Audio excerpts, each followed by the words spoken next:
오늘 말씀 야고보서 1장 2절에서 8절까지 말씀입니다. 저희 교회는 이제 여기 뒤에다 띄우지 않고 직접 성경을 찾아서 본인이 읽도록 하겠습니다. 야고보서 1장 2절에서 8절 말씀 같이 다같이 찾으신 줄 알고 같이 교독하겠습니다. 개역 한글 성경도 있고 또 개역 개정 성경도 있는데 그거 상관없이 본인의 그런 버전에 따라서 읽으시면 됩니다.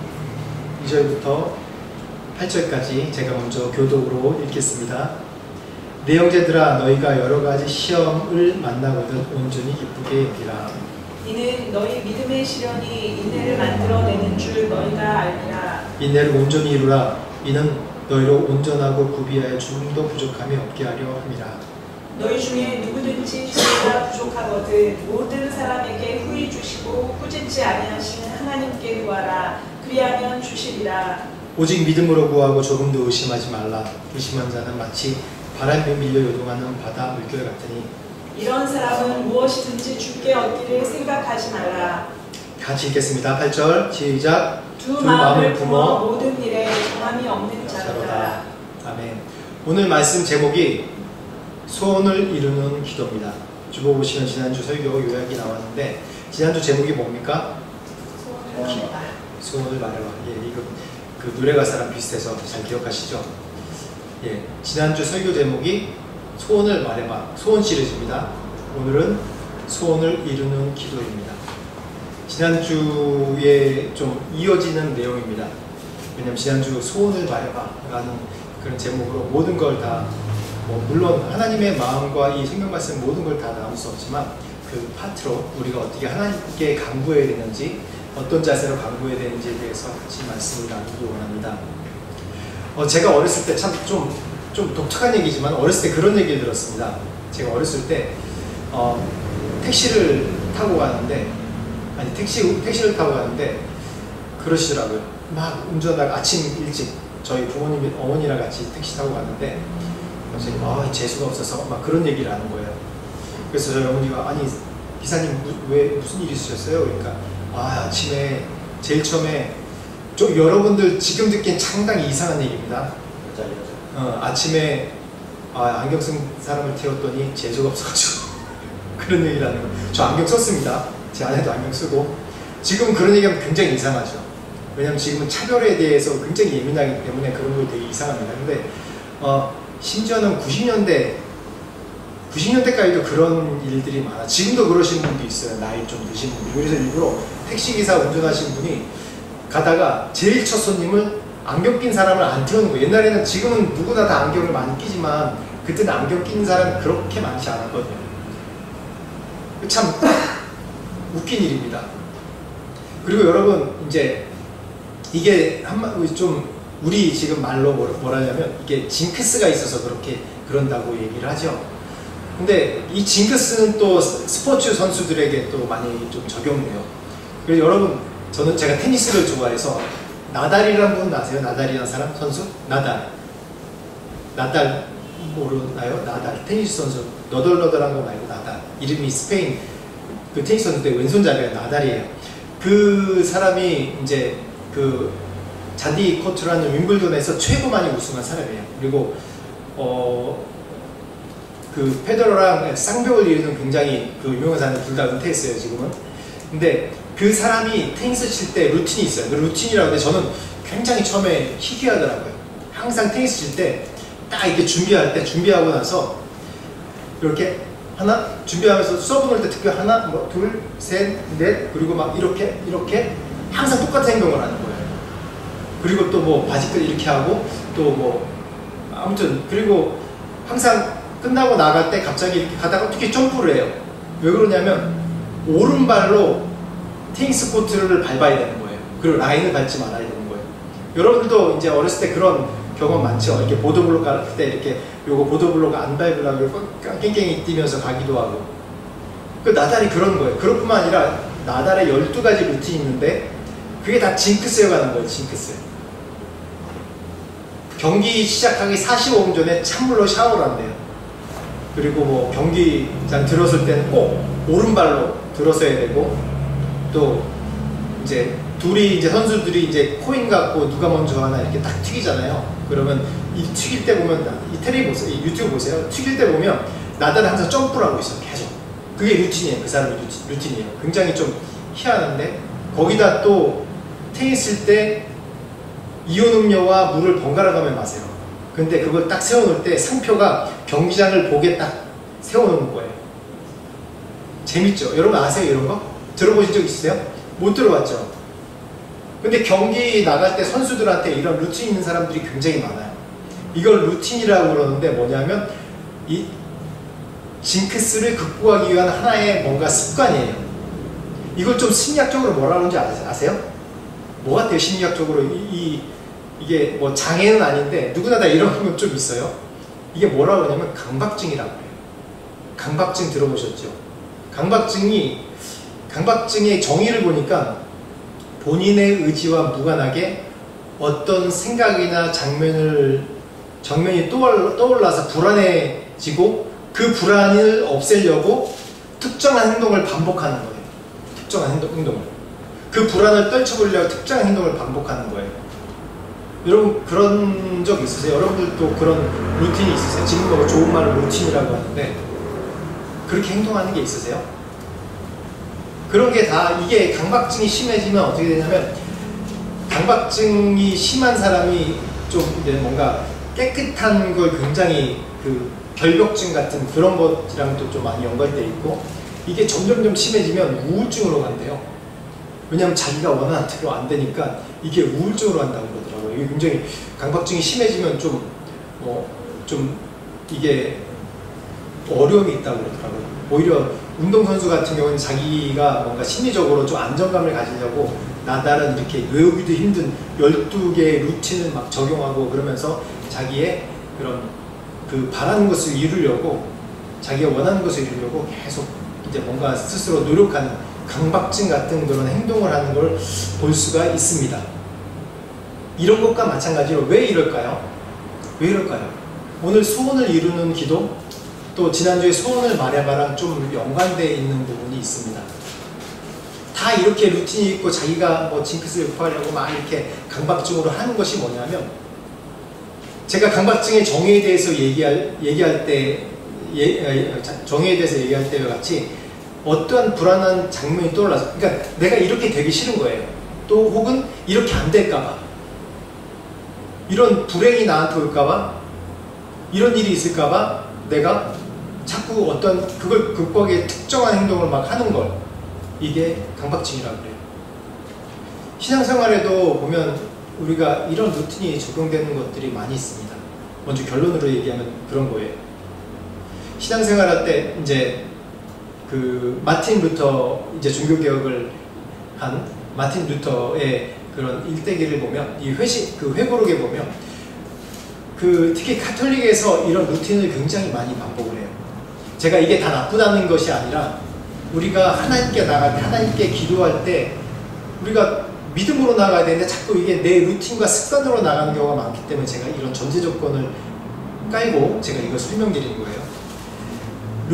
마틴 루터가 그 수도사였습니다. 처음에 카톨릭 사제로서 수도사였습니다. 그래서 젊었을 때 그런 어떤 큰 경험을 해서 자신의 죄에 대해서 깨닫고 수도원에 들어가서 수도사를 했어요. 그리고 심지어는 어떤 일이냐면, 이제 로마에 가는데, 로마에 가서 계단을 오를 때 예수님의 물건아 오른 그런 걸 생각해서 무릎을 꿇고 한 계단 한 계단 오를 때마다 한 계단 때 무릎으로 오르는 거예요. 그 다음에 기도하고 거기에 입 맞추고 또 오르고 그러면서 예수님의 고난을 좀 경험해 보려는 그런 루틴을 행하기도 하고, 또 마틴 루터가 자꾸 이게 수도원에 있는데 젊고 혈기가 왕성한 남자니까 자꾸 생각에 음욕이 생겼다는 거예요. 그럴 때마다 자꾸 어떻게 했냐면 막 이 다리를 때리고 머리를 자꾸 때리고 볼을 때리고 막 그랬다고 그래요. 그래서 이제 마틴 루터 이제 그림을 보면 이렇게 얼굴이 이렇게 크거든요. 이렇게 돼가지고 크거든요. 근데 뭐 이거는 뭐 이게 전설이 그냥 실제는 아니고 이게 떠도는 얘기인데 하도 이제 자신의 수행하면서 자기가 하도 때리고 그래가지고 이게 얼굴이 부었다는 그런 얘기도 있더라고요. 근데 마틴 루터의 그런 회고록을 보면 자기가 이러한 악과 부정한 생각과 음욕적인 생각을 이기려고 얼마나 금식하고 기도하고 심지어는 일부러 생각되니까 추운데 자기를 몸을 그냥 추운데 가서 있는 거예요. 그러면서 그걸 극복하려고. 추우면 이 생각이 안 나니까. 그래서 다시 들어오고 거의 동상 걸려서 죽을 뻔한 적도 있을 정도로 그렇게 자신을 쳐서 복종시키는 그런 사람이었다고 합니다. 이게 바로 청교도적인 강박관념에 있는 거죠. 여러분 이제 언어학자 조지 레이코프의 책에 코끼리 생각하지 마라는 책이 있습니다. 이게 뭐 요즘 정치에서 정치적 용어로 뭐 프레임에 대해서 설명할 때 많이 나오는데 코끼리를 생각하지 마라는 그런 책이 있습니다. 그 책에 보면 뭐라 그러냐면 단어 속에 프레임이 있는데 개인이 세상을 바라보는 형식이나 우리가 보지 못한 것들을 표현할 때 우리가 언어로 설명하잖아요. 단어로 설명하고 우리가 이 말씀도 또한 하나님의 나라에 대해서 우리에게 하나님의 설명해 주는 방식이 이 언어로 문자로 우리에게 설명해 주잖아요. 근데 사람에게 절대나 무슨 일이 있어도 라는 단어를 딱 쓰면 그게 우리 머릿속에 프레임으로 딱 박혀서 그걸 한다는 거예요. 코끼리를 생각하지 마세요 라고 얘기하면 코끼리를 생각한다는 거예요. 그 단어 자체가 우리에게 프레임을 씌우는 게 된다는 그런 이론입니다. 근데 창세 이후로 하나님이 또 이스라엘 민족을 이루시고 이스라엘 민족을 그 모든 나라의 모델이 되게 하시고 또 이스라엘 민족을 통해서 십계명을 주시면서 하나님의 율법, 말씀에 대해서 우리에게 보여주셨어요. 근데 그 말씀 자체가 어떠한 계명 자체가 이 유대인들, 특히 바리새인들에게는 프레임이 돼버린 거예요. 그래서 거기에 갇혀서 이것을 극복하는 자기 스스로 극복할 수 있다고 생각하고 그 프레임에 따라서 그 습관에 따라서 관습에 따라서 하면 이거는 극복됐다고 자기들이 스스로 여기는 거예요. 그래서 바리새인들은 일주일에 뭐 몇 번씩 금식을 하고 하루에 4번 기도하고 그렇게 경건의 습관은 굉장히 좋은 겁니다. 꼭 무슬림들이 하는 것처럼 하루에 4번 기도하고 또 문지방에 들어갈 때 또 말씀을 외우고 중간중간 외우고 그게 습관에 그 루틴을 따라하면 죄에 대해서 극복할 수 있다고 생각하게 만드는 거예요. 그래서 예수님께서 마태복음 5장 보면 이 바리새인들과 논쟁을 하세요. 간음에 대해서 얘기합니다. 왜 그런 얘기하냐면 바리새인들은 자기는 간음하지 않았다고 생각해요. 근데 예수님께서 말씀하실 때 뭐라고 하냐면 여자를 보고 음욕을 품는 자는 마음에 이미 간음하였다고 얘기하거든요. 그런데 그것에 대해서 얘기하시면서 너희가 생각한 프레임, 니네 스스로 네가 죄를 극복했다 생각하는 그 프레임으로 극복했다고 하는 것은 다 거짓이다. 그게 아니라 믿음은 바로 마음으로부터 오는 거다. 방금 전에 마틴 루터가 에 대해서 설명하다가 얘기가 끊겼는데 마틴 루터가 어떻게 종교개혁을 시작했냐면 그렇게 행위로 자신이 평생 자기가 죄를 극복하려고 평생 금식하고 철야하고 자신의 몸을 쳐서 어떻게든지 죄의 프레임에서 극복하려고 노력했는데 안 되는 거예요. 점점 그럴수록 자신의 죄를 더 발견하게 되고 그렇게 하면 할수록 잠깐은 자기가 죄에 대해서 떠나 있는 것 같지만 결국 되돌아오더라는 거예요. 그래서 로마서 1장 17절 말씀에 어떤 말씀인지 아세요? 한번 찾아보세요. 로마서 1장 17절 말씀 한번 찾아봅시다. 굉장히 중요한 말씀입니다. 지난주에도 제가 믿음에 대해서 계속 얘기하는데 오늘도 또 믿음에 대해서 같이 말씀 나눕니다. 1장 17절 같이 한번 읽어볼까요? 로마서 1장 몇 페이지 있죠? 238페이지.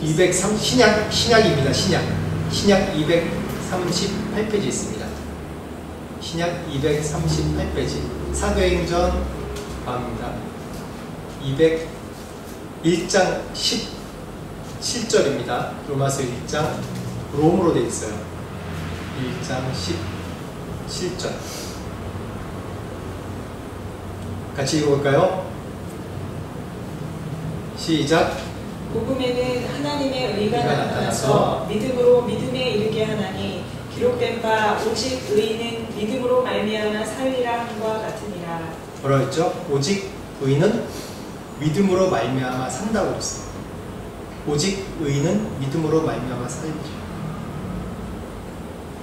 이 마틴 루터가 자신이 죄에서 해방하고 자신이 하나님의 참된 의인이 되려고 그렇게 노력하고 수행하고 수도하고 했는데 그것이 다 어느 순간 내가 또 도루묵이 되고 그러는 거예요.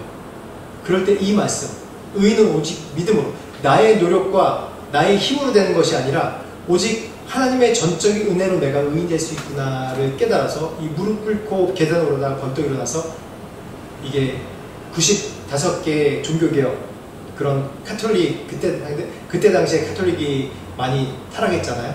거기에 대한 반박문을 올리는 그런 사건이 있었습니다. 복음은 바로 이게 복음이에요.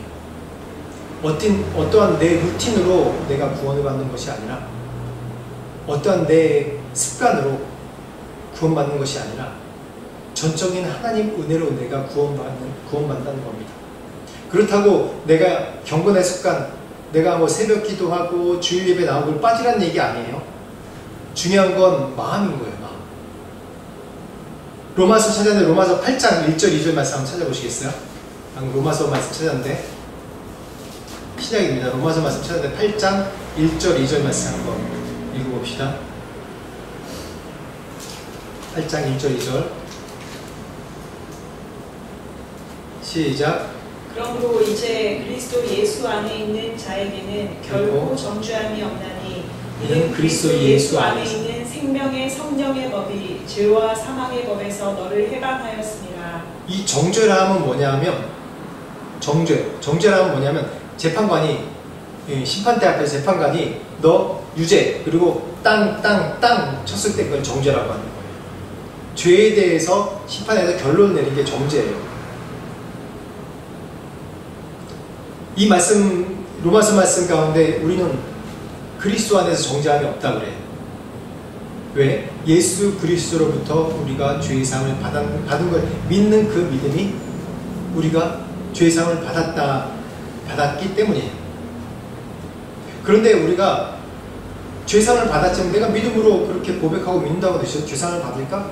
우리 마음 가운데 늘 그런 퀘스천이 항상 있어요. 보면 이렇게 죄사함 받는 게 쉽다고?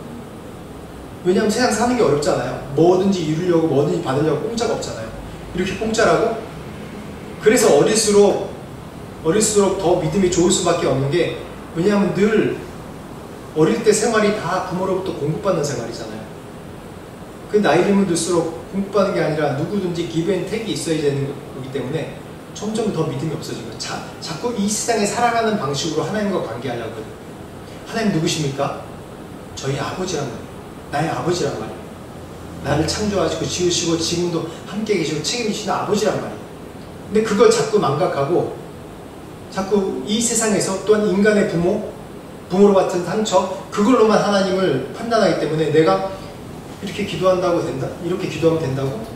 내가 믿으면 내 이 소원이 이루어지신다고? 난 그렇게 받은 적이 없는데 자꾸 이런 식으로 해석하는 거예요. 근데 그걸 뛰어넘어야 돼요. 8장 1절 2절 말씀에 이미 우리는 죄로 인해서 정죄함 받은 사람입니다. 근데 예수 그리스도를 믿으면 뭐라고요? 정죄함이 없다고 했어요. 그 죄에서 해방된다고 했어요. 이게 바로 하나님의 자녀, 내가 받을 수 있는 하나님의 자녀가 되는 가장 중요한 첫 번째 조건인 거예요. 그래서 우리가 하나님께 구할 수 있고 하나님께 받아야 되는 거예요. 지난주에도 말씀드렸죠. 우리는 뭔가 하나님께 뭘 구하고 뭘 해야 되고 그래야지 내가 하나님의 자녀로 인정받는다고 생각하는 게 우리의 죄에 대한 속성이라고 얘기했어요. 근데 어떻게 된다고요? 계속 구하고 받아야 되는 거예요. 받아야 되는 거예요. 계속 받아야 돼요. 그래야지 우리가 살죠. 그래서 오늘 말씀, 야고보서 말씀 계속 읽어봅시다. 6절, 7절 말씀 한번 볼까요? 본문으로 돌아와서 6절, 7절 말씀 보겠습니다. 같이 읽어볼게요. 6절, 7절 시작. 오직 믿음으로 구하고 조금도 의심하지 말라. 의심하는 자는 마치 바람에 밀려 요동하는 바다 물결 같으니 이런 사람은 무엇이든지 죽게 얻기를 생각하지 말라. 여기서 의심하지 말라라고 얘기합니다. 이 의심의 단어가 좀 다르게 쓰입니다. 의심이라는 단어를 헬라어로 얘기하면 디아크리노마라고 얘기하는데, 이 단어가 한 두 가지의 그런 의미로 해석할 수 있어요. 긍정으로 해석하면 뭐냐 하면, 부정으로 해석하면 정말 의심하는 건데, 긍정으로 해석하면 분별이에요. 분별. 마태복음 16장 3절에 보면 예수님께서 그래요. 아침에 하늘이 붉고 흐리면 오늘은 낮이 굳겠다 하나니 너희가 날씨는 분별할 줄 알면서 왜 시대의 표적은 분별할 수 없느냐 라고 얘기할 때 이 분별이 바로 그런 분별입니다. 예를 들어서 이 분별하는 것이 뭐냐면 여러분 이제 제가 지난주에도 보이스피싱 제가 옛날에 당한 거 얘기했는데, 보이스피싱 전화가 왔어요. 그런데 보이스피싱 전화가 왔는데 그게 실제라고 여기고 그것을 따라가면 어떻게 돼요? 사기당하는 거잖아요. 돈 뺏기고 있는 거 다 뺏기는 거잖아요. 근데 그거를 분별하는 거 뭐예요? 그걸 아는 거예요. 그걸 아는 게 어떻게 된다고 했죠? 그거를 사실을 확인하는 거예요. 그걸 분별이라고 얘기하거든요. 여기서 의심이 아니라 이건 분별이에요. 여기 이 헬라어 디아크리노마라는 단어가 이 두 가지 의미입니다. 분별하는 것과 의심하는 거예요. 근데 오늘 이 말씀은 의심에 대해서 얘기하는데, 이 의심이라는 것이 부정적으로 쓰일 때 어떤 일이 일어나냐 하면 하나님을 신뢰하지 않는 거예요. 의심은 하나님을 신뢰하지 않는 거예요. 그래서 내가 하나님께 기도할 때, 하나님 저에게 뭐 돈을 주십시오, 제가 뭐 성공하게 해주십시오 라고 기도하면서 그 기도에 대한 것에 대해서 하나님께 의문을 부는 거예요. 기도하면서 될까? 안 될까? 의심하는 거예요. 여러분, 기도하면 전적으로 다 믿으세요? 내가 기도하고 올려드리지만, 기도하고 올려드리는 건 그냥 내가 비나이다 하는 대상으로 올려드리는 거예요. 어떤 사람은 그렇습니다. 그렇게 얘기합니다. 옛날 제가 젊을 때 이제 성당 왔는데, 제가 하나님 살아계신 거를 내가 이런 원하는 것이, 소원하는 것이 있는데 이것을 들어주면 내가 하나님 믿고 이걸 안 들어주면 하나님 안 믿는다고 얘기해요. 그렇게 협박을 하는 거예요. 그게 뭐예요? 그게 우상숭배인 것이죠. 그게 내가 하나님을 조종하려고 하는 거잖아요. 하나님을 조종하려고 하는 거예요. 내가 신이 되려고 하는 겁니다. 그게 바로. 이 의심이 또 어디서부터 근원되냐 하면 사단으로부터 되는데, 선악과를 먹은 게 뭐부터 시작되는 겁니까? 의심이에요. 의심. 하와의 의심이에요. 그런가 사단이 이 뱀이 와서 죽을까 하노라 라는 그런 단어를 듣고, 그런가? 절대 여기 선악과만 먹지 말라고 그랬는데 그럴까 하는 그런 의심 때문에, 분별은 아니에요. 이게 분별이 아니에요. 의심한 거예요. 근데 오늘 말씀에 다시 한번 6절 7절 말씀 보면 뭐라고 하냐면, 8절 말씀에 보면 두 마음을 품어 모든 일에 정함이 없는 자로다 라고 얘기해요. 이런 의심한 자는 죽게 얻을 줄 생각하지 말라고 했어요. 이런 사람은 어떤 사람이면 두 마음을 품어 모든 일에 정함이 없는 자로다 라고 얘기하고 있어요. 제가 계속 마음에 대해서 얘기합니다. 제가 오늘 이 말씀을 하는 그런 내용이 뭐냐 하면, 두 마음, 즉 한 마음을 품어야 된다는 거예요. 한 마음이 뭐냐? 한 마음이 뭐냐? 한 마음은 어떨 때 우리가 한 마음이 나온 줄 아세요? 일반적으로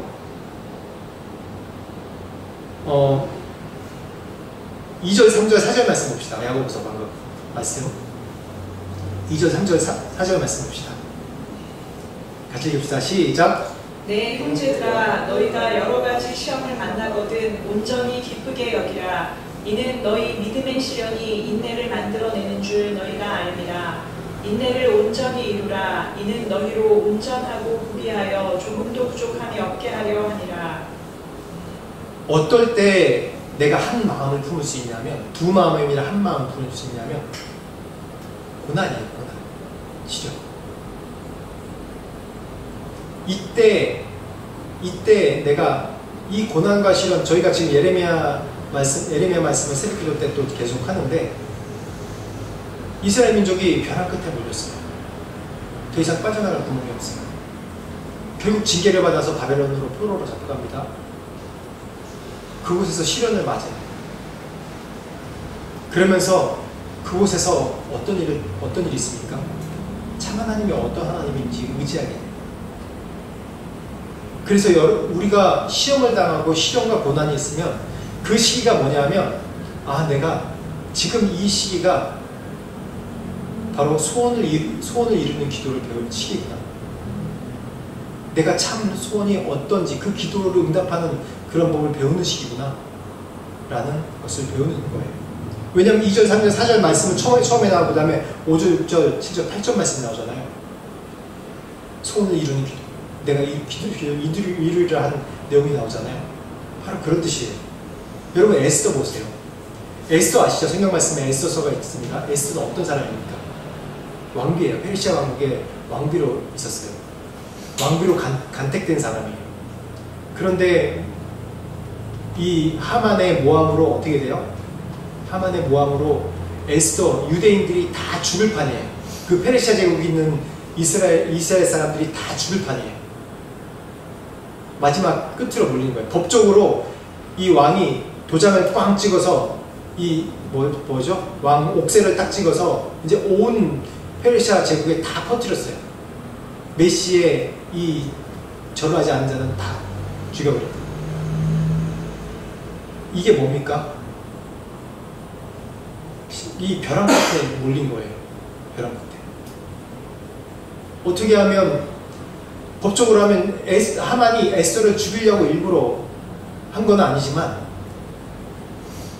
이 에스더의 삼촌인 모르드게를 죽이려고 하는 거였지만, 결국은 이 에스더도 또한 유대인이기 때문에 벼랑 끝에 몰린 거예요. 어쩔 수 없는 거예요. 그래서 에스더가 기도할 때 뭐라고 기도한 줄 아세요? 죽음은 죽으리라.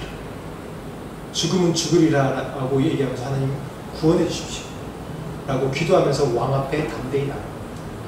그때 그래서 이 유대인이 멸망하지 않아요. 오히려 이 모함한 하만이 죽고 모르드게가 높임받았어요. 이 사건을 놓고 이스라엘은 지금도 불임절로 지키는 거예요.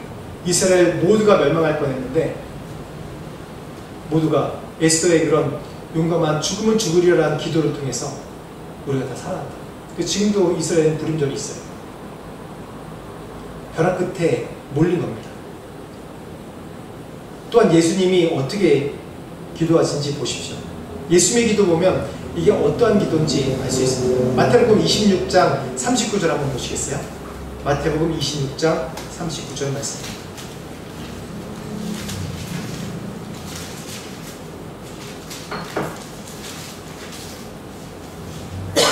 마태복음 26장 39절 같이 한 목소리 읽겠습니다. 시작.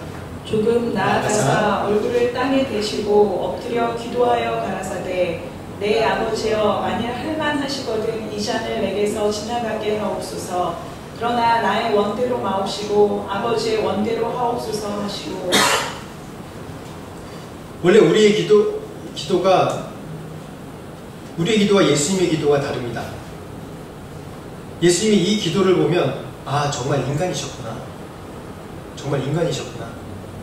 예수님이 완전한 인간이죠. 완전한 신이셨구나 라는 걸 우리가 알 수 있어요.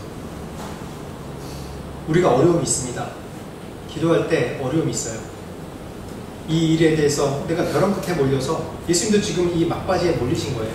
이제 죽어야 돼요. 죽어야 되는 사실은 아는데 인간의 몸으로서 너무 이게 고통스럽고 죽음에 대한 이기기 힘든 이 고통과 갈등이에요. 만약에 보통 인간 같으면 하나님 제발 나 살려주십시오. 죽이지 마십시오. 내가 이제 하나님의 일을 더 해야 되는데 죽으면 어떡합니까? 살려주십시오. 주여 믿습니다. 이렇게 기도하겠죠. 근데 여기까지는 똑같아요. 예수님도 여기까지 똑같이 기도하셨어요. 제가 너무 고통스럽습니다. 이제는 나에게 지나가게 해주십시오. 여기까지 우리랑 기도 스타일이 똑같아요. 근데 그 다음에 뭐죠? 나의 원대로 마옵시고 뭐라고요? 아버지의 원대로 하옵소서 라고 기도합니다. 제가 이 말을 하려고 하는 거예요. 내가 마음을 다해서 드리는 기도가 뭐냐면, 내가 기도를 제목이 여러 가지 있어요. 주십시오, 이거 주십시오, 다 기도할 수 있어요. 그런데 이 예수님처럼 마지막에 어떻게 해요? 나의 원대로 마옵시고 아버지 원대로 하옵소서. 하나님 뜻이라면 하나님 나의 기도를 들어주시고, 그렇지 않으면 하나님 뜻대로 하옵소서. 포기가 아니라, 내가 이 방금 야고보서 말씀 있는 것처럼 두 마음 푸는 게 아니라 한 마음으로 하나님께 드리는 거예요. 에스더도 방금 죽으면 죽으리라 라고 하는 그런 내용이, 죽으면 죽으리라 하는 내용이, 내가 죽어도 하나님께 내 영광 돌리겠다. 에스더는 죽음을 피할 수도 있었어요. 자기 유대인 신분을 가리고 왕비기 때문에 모른 척하면 끝날 수 있어요. 그렇지만 그렇게 하지 않았어요. 내가 죽으면 죽으리라 라고 그 위험을 직면하고 믿음으로 나가기 때문에 온 유대인이 다 구원받을 수 있었어요. 오늘 찬양했는데 다니엘 3장 17절 18절 봅시다. 이게 오늘 찬양한 그리 아니하실지라도 라는 찬양 제목입니다. 다니엘서 구약이 있습니다. 다니엘서 3장 17절 18절 단입니다. 단으로 되어 있어요. 몇 페이지에 있죠? 1236페이지였어요. 구약 1236페이지에 있습니다. 1236페이지. 이거 정말 중요한 말씀이에요. 오늘 핵심 말씀이에요. 다니엘 3장 17절 18절입니다. 3장 17절 18절 같이 읽겠습니다. 시작. 만일 그럴 것이면 왕이여, 우리가 섬기는 우리 하나님이 우리를 극렬히 타는 풀무 가운데서 능히 건져내시겠고 왕의 손에서도 건져내시리이다. 그리 아니하실지라도 왕이여, 우리가 왕의 신들을 섬기지도 아니하고 왕의 세우신 신상에게 절하지도 아니할 줄을 아옵소서. 아멘. 제가 오늘 그리 아니하실지라도, 이거 상당히 오래된 찬양인데 이 찬양을 했어요. 오늘 이 말씀 때문에. 이 말씀이 방금 예수님이 하나님께 기도한 그런 내용이랑 같은 맥락이죠. 나의 뜻대로 마옵시고 하나님의 원대로 하옵소서 라는 하나님께 맡깁니다 라는 뜻이에요. 이 배경이 다니엘과 세 친구가 이제 금신상에 절해야 되는데 하지 않아요. 그래서 이 법대로 던져버려야 되는 거예요. 근데 왕은 안타까워요. 너희들이 절하면 되는데 이게 뭔 어려운 일이라고 그러느냐. 근데 이 다니엘과 세 친구는 그렇게 안 하겠다. 우리가 섬기는 하나님이 계시다면, 지금 이 맹렬한 불, 이 소원이에요. 우리의 소원은 맹렬한 이 풀무불, 보통 불에 7배나 타는 이 풀무불에 들어가도 우리는 살아날 겁니다. 굉장히 허황된 얘기죠. 허무맹랑한 얘기죠. 누가 풀무불에 들어가 살아날 수 있어요? 그냥 이 숯 위를 지나가는 것도 아니고 풀무불 안속으로, 이 진흙 굽는 그런 불 안으로 들어가라고 그러는데 누가 살아나요? 근데 믿음이에요. 되게 황당한 믿음이에요. 그럴 수 없는 일이에요. 이게 진짜 일반적으로 이런 일이 일어날 수 없는 일이잖아요. 황당한 기도 제목이에요. 이루어질 수 없는 소원이란 말이에요. 그러면서 당당하게 얘기해요. 맹렬한 풀무 가운데서도 하나님은 우리를 살려내겠다고. 근데 그 다음 내용이 더 중요해요. 그리 아니하실지라도 내가 왕의 신을 섬기지도 않고 절하지도 않겠습니다. 그리 아니하실지라도, 이 하나의 굉장히 함축된 내용이 있어요. 우리가 죽는다 할지라도 우리의 소원은 이 풀무불 가운데서도 7배나 맹렬히 끓는 이 풀무불 가운데서 들어가서 우리가 당연히 하나님 섬기는 사람이기 때문에 살아나는 것이 우리 소원이지만은, 그렇게 안 돼서 죽는다 할지라도 내가 왕의 신을 섬기지 않겠습니다 라고 하는 거예요. 이게 바로 한 마음을 품는 거예요. 지금 이 예수님의 기도와 또 이 다니엘의 친구의 기도와 어떻게 비슷한가요? 또 우리의 기도와 어떻게 다른가요? 우린 주시옵소서 하나님께 협박하잖아요. 하나님 이거 안 들어주시면 이거 안 들어주시면 나 교회 안 가요. 이거 안 들어주시면 나 교회 한 몇 개월 쉴래요. 이거 제 얘기예요. 제가 이런 협박을 많이 했어요. 제가 이 얘기하니까 제 옛날 이 생각나는데, 제가 25살에 저희 어머니가 간경화로 돌아가셨습니다. 제가 25살. 근데 간경화를 앓은 지 다시 알아선 비형간염 알았었는데 그걸 관리 잘 못하셨다가 나중에 간경화를 되셔서 병원에 입원한 지 한 3개월 만에 돌아가셨어요. 근데 제가 3개월 동안 이제 병원 다니고 왔다 갔다 하면서 이제 늘 했던 얘기가, 하나님께 협박했어요. 우리 엄마 이렇게 하나님 열심히 섬기고 기도도 하고 살았는데, 착하게 살았는데, 하나님 우리 엄마 보이지 않으면, 제가 그때 신학생인데 나 교회 안 나갈래. 당분간 안 나갈 겁니다. 그렇게 협박을 했어요. 근데 돌아가셨어요. 그래서 제가 교회 다녔을까요? 안 다녔을까요? 안 다니려고 작정을 했어요. 진짜 안 가려고. 그런데 그렇게 의지하던 어머니가, 우리 엄마가 없으니까 저는 아직도 엄마입니다. 왜냐면 제가 25살 엄마라고 부를 때 돌아가셨기 때문에 그때 시간으로 멈춰져 있어요. 저는. 근데 제가 보니까 그 극한 상황에서 보니까 내가, 우리 어머니도 인간의 육신의 어머니를 의지했지만 제가 하나님을 더 의지하고 있었더라고요. 너무 감사하고. 하나님 떠나서는 내가 살 수가 없는 거예요. 세상에 육신의 엄마가 없는데 하나님 없으면 내가 못 살겠는 거예요. 그래서 교회 나갔어요. 계속 나가면서 더 열심히 기도했어요. 더 열심히 기도하고 더 열심히 기도했어요. 제가 이 말씀, 제가 요즘에 이제 본 내용 중에 정말 이제 감명 깊게 이제 읽은 이 글인데, 우리는 늘 바라는 것이 우리의 소원들이 있잖아요. 근데 하나님께서 이루어주시는데 우리의 방법으로 이루어지지 않을 때가 너무나도 많아요. 우리의 방법대로 이루어지지 않을 때가 많아요.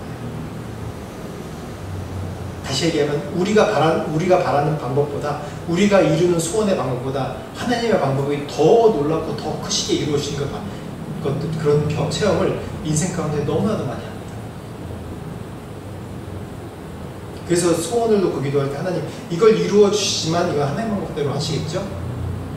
하나님 뜻대로 하시겠죠?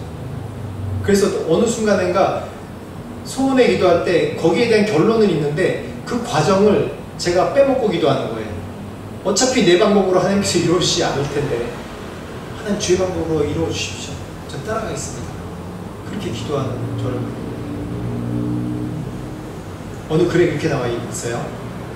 나에게 힘을 달라고 기도했더니 하나님은 나에게 극복해야 할 고난을 주셔서 나를 단련하게 해주셨고, 내가 지혜를 달라고 기도했더니 하나님은 나에게 해결해야 될 어려움과 문제를 더 많이 주셔서 그 문제를 풀어나가면서 나에게 지혜를 주셨고, 나에게 용기를 달라고 기도했더니 하나님은 위기를 주셔서 그 위기를 간신히 극복하면서 용기를 주셨고, 하나님께 내가 사랑에 대해서 기도했더니 도와야 할 많은 사람을 나에게 붙여주셔서 그들을 섬기면서 내가 사랑을 알게 하셨고 사랑의 사람이 되게 하셨다. 그래서 그분이 내가 평생 기도하면서 하나님께 기도했더니 그 기도 응답을 다 받았다고 그렇게 얘기를 하더라고요. 참 놀랍죠? 이 사람의 방법대로 하나님께서 응답받는 거 아니잖아요. 이 사람의 방법으로 기도한 것 하나님께서 더 놀랍게 이루어주신 거잖아요. 그렇죠? 근데 우리는 물질주의에 살고 있기 때문에 늘 나의 방법으로, 하나님 돈 100억 그러면 100억을 한꺼번에 얻을 수 있는 방법이 내 머릿속엔 로또밖에 없어. 로또가 몇 달 밀렸다가 그게 나한테 되는 거야. 참 유치하지 않아요? 그쵸? 정말 유치하죠? 정말 유치해요. 제가 지난주에 소원을 말해봐 도입 부분에 뭘 얘기했습니까? 10억. 그쵸? 나쁜 건 우리 창훈이님이 너무 잘 기억하고 이게 나중에 나의 약점이 되겠어. 제가 지난주에 소원을 말해봐 처음 얘기할 때 뭐라고 얘기했냐면, 어느 라디오 방송에서 이제 제가 젊었을 때 그때 한 30대였던 것 같아요. 라디오 방송에서 교회에 이제 출근하는데 아나운서가 오늘은 진이를 한번 생각해보죠. 여러분에게 만약에 진이가 나타나서 소원 3가지를 빌어보라고 얘기하면 어떨까요? 그런 생각을 하시면서 오늘 하루 행복하게 보내세요. 그리고 딱 멘트가 제가 그런 생각이 든 거, 이게 소원이 뭘까 하다가 첫 번째 그 소원 생각하면 소원 이룰 거 생각하면 행복하잖아요. 그래서 그때 생각한 내용이 제 아이디어가 신박하죠. 그렇죠? 굉장히 10억씩 이제 한국에 있는 메이저 은행에 10억씩이 들어있는데 써도 10억 미만으로 떨어지지 않는 거. 신박하죠. 굉장히 놀랍고 지혜롭죠. 그러면서 내가 정말 그러면서 교회까지 출근하면서 전도사 때 운전해 가면서 기분이 좋은 거예요. 그런 통장이 있으면 너무 행복하겠다. 그러면서 설교 준비를 하는데 제가 너무 세속적인 거예요. 야, 사역자가 또 하나님께 내 목숨을 바치겠다고 그리고 선교사로 나가는 사역자가 그런 생각하는, 그래서 회개한 적이 있다고 그랬거든요. 그게 우리의 방법이에요. 우리 방법까지 다 제시하잖아요. 내가 하나님께서 이렇게 소원을 이루어주십시오 라고 제시하잖아요. 유치하잖아요. 그렇죠? 근데 하나님께서 그렇게 만드실 수 있어요. 100억을 벌게 할 수 있어요. 왜? 나에게 일거리를 많이 주세요. 고난을 통과하게 하고 어떻게 하면 돈을 벌 수 있을까?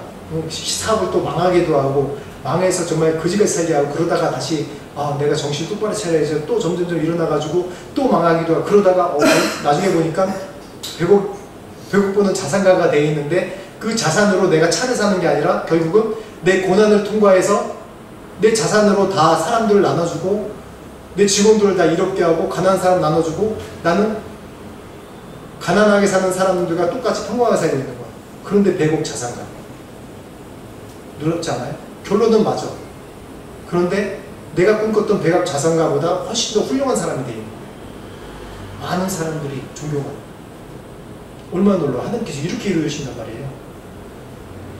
그래서 중요한 게 뭐냐면 오늘 다시 말씀으로 돌아가서 한 마음을 품어야 돼요. 이제 샘플을 2개 들었잖아요. 예수님의 기도처럼, 다니엘과 새충개의 기도처럼. 그게 바로 소원을 이루는 기도입니다. 예수님처럼 하나님 내 소원이 이렇게 있습니다. 그렇지만 하나님 나의 방법대로 마시고 하나님의 방법이 이 세상에서 이 온 우주 만물에서 가장 선하시고 가장 완벽한 방법이니까 하나님의 방법을 이루어 주십시오. 제가 따라가겠습니다. 그 대신 순종하고 따라갈 믿음을 주십시오. 하나님의 방법 따라가겠습니다. 이게 바로 소원을 이루는 기도예요. 여러분 기도 제목 보고 혹했는데 허무하시죠? 그렇죠? 기도 제목 보고 혹했는데 허무하시죠? 결국 우리의 마음의 문제입니다. 하나님께서 꼭 우리의 소원을 이루세요. 우리의 소원을 꼭 이루십니다. 그런데 어떤 방법으로? 유치한 나의 방법이 아닌 높고 숭고한 거룩하신 하나님의 방법으로 그 소원을 이루세요. 여러분 각자에게 하나님께 소원하신 바가 있습니다. 여러분의 마음에 소원하는 기도가 있다면 그것도 여러분에게 온 것이 아니라 하나님으로부터 온 거예요. 하나님으로부터 온 겁니다. 소원을 갖고 기도해보세요. 떼쓰지 마시고 땡깡 부리지 마시고 이거 소원 안 들어주면 내 교회 안 나가 그렇게 기도하지 마시고 예수님처럼 다니엘과 새충개처럼 하나님 내가 이런 소원을 품고 기도하고 평생 살아가겠습니다. 그리 아니하실지라도 하나님 내가 하나님 사랑하는 거 아시죠? 내가 하나님 아들인 거 아시죠? 그리 아니하실지라도 하나님 방법으로 이루신 거 제가 압니다. 하나님 따라가겠습니다. 이 기도가 바로 소원을 이루는 기도입니다. 같이 오늘 말씀 생각하시면서 같이 한 목소리로 기도하겠습니다. 하나님 아버지 감사합니다. 오늘 하나님 소원을 이루는 기도라는 말씀과 같이 말씀을 나눴습니다. 하나님 우리가 우리 마음 가운데 소원이 있습니다. 누구나 마음 가운데 바라는 것이 있고 소원이 있습니다. 그렇지만 하나님 이 소원을 주신 것 바라는 것 주신 것도 또한 주님의 그런 계획이고 뜻입니다. 그 소원을 우리를 통해서 이루시고 그 소원을 통해서 하나님 나라를 이 세상에 완성하시려고 하나님 우리 각자에게 소원을 주시니라 하나님 이루어주시옵소서. 그렇지만 따라갈 때 하나님 나의 뜻대로 마시고 하나님 뜻대로 마시고 그리 아니하실지라도 내가 한 마음을 붙고 주님께 사랑하는 우리에게 도와주십시오. 하나님 감사합니다. 오늘 말씀을 통해서 소원을 이루는 기도에 대해서 말씀을 드렸습니다.